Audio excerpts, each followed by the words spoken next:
নমস্কার বন্ধুরা, আজকে আমি বানাবো চিংড়ি দিয়ে কোয়াশ তরকারি।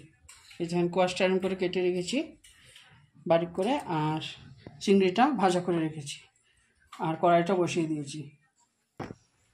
তেলটা গরম হয়ে গেছে, পেঁয়াজটা করে দিয়েছি।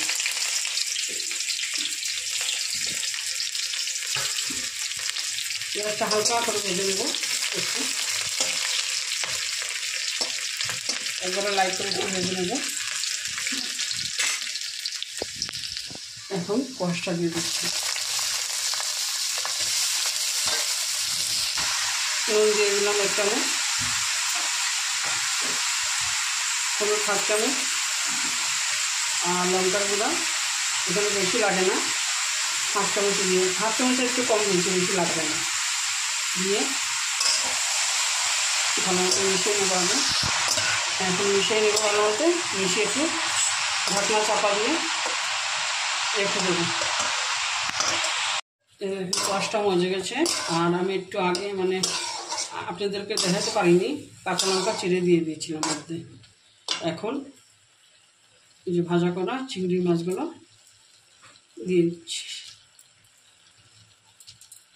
দিয়ে একটু সময় মজিয়ে দেব। দেখুন বন্ধুরা, আমার কোয়াশে চিংড়ি দিয়ে হয়ে গেছে। এখন একটু ভাজা চিংড়িটা বেটে রেখেছিলাম পাটার মধ্যে, এটা দিয়ে দিচ্ছি, সেন্ট হবে ভালো, দিয়ে ভালো মতো মিশিয়ে নেব। আর বেটে দিলে কী হয়, চিংড়ি মাছের সেন্টটা হবে। ভালো মতো মিশিয়ে এখন নামিয়ে দেবো। গ্যাসটা অফ করে দিচ্ছি, আর ভালো মতো মিশানো হয়ে গেছে। এই দেখুন বন্ধুরা, আমার চিংড়ি মাছ দিয়ে কোয়াশ দিয়ে রেডি হয়ে গেছে। ভালো লাগলে অবশ্যই একবার ট্রাই করবেন, লাইক করবেন, শেয়ার করবেন, সাবস্ক্রাইব করবেন। Thank you.